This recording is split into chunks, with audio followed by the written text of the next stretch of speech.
Hi friends, we are there to talk about the FRCPath. FRCPath exam is a very tedious exam. There are some things which you always should remember. When you answer the exam, don't get anxious. Anxiety will have a problem, will give you a problem while answering the exam. Your mind might go blank, so don't worry. It happens naturally with everyone. So don't worry about it. Be confident and always try to write your answer first before you write your microscopy and other findings or your comment. First, write the microscopy impression of all your cases at one go. Then only start writing all your microscopies and comments. Because if your answer, if you're not written your impression properly, or if you're not able to answer any of the exam of your slide, the chances are that it will become very difficult for you to pass. So you have to answer all of them correct, otherwise it's not possible for you. Second thing, Cyto is one thing which you have to first look at the scanner, 4x. Look at the 4x first, because chances are there might be two things in one slide. So there are chances, if you don't look at the 4x, there are chances you might mistake it. So look at them at 4x and try to give a differential, and always think they are not here to test you for rare diagnosis. In Cyto specifically want to see whether you are a safe pathologist or no. So please remember that. And when you move on to your small cases, again same thing applies. They will not give you any case which you cannot make it on the basis of on morphology. So just that they might become some cases which might just be spotters. And sometimes you spot a very common thing, but that may be a dual morphology sitting over there. Please screen the whole slide properly before you write down your answer. The second thing is, when you move to your large cases. Large cases are something where you have to be very careful of all your IHCs. Look at them properly. Look at the ancillary things. They're already trying to give you an answer. So look at them properly and then only reach to a conclusion. Sometimes what happens, you see one IHC which is positive and immediately you make up your mind and immediately you give it the diagnosis. Please don't do those mistakes again and again.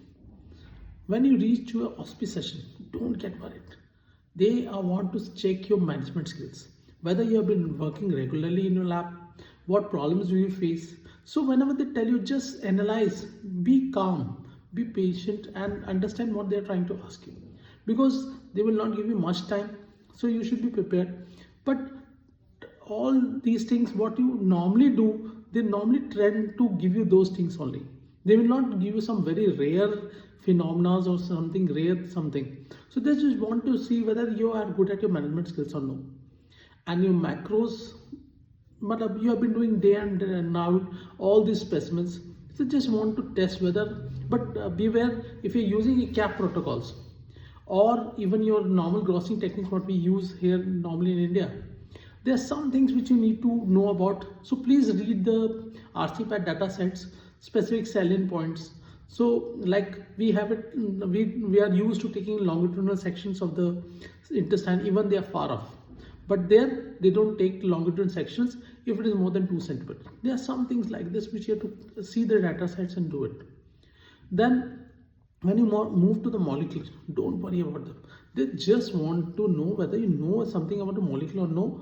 And most of the common scenarios what they give are the most commonly which have been previously asked also. So, and if you go to sites like molecularpath.uk or .org, where you'll get good things about molecular, read something about lung cancers, your breast cancers, ovarian cancers. These are the most common ones which are usually asked.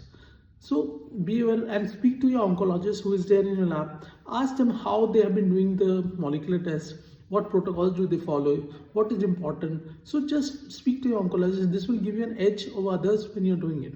So even the examiner knows when they read your answer, they know you have been using this molecular path in and out. It is not something you'll just mug up and go for the exam. Okay. And if you move towards your I think I've discussed most of them. So if you want to learn more from me, please join me on the mentorship program for FRCPath 2, which I'm starting for first week of March. And please do join in and enroll. And you can also visit my site on pathologymatern.com or send a WhatsApp number on 9560 300 846. Thank you. Thanks for joining in.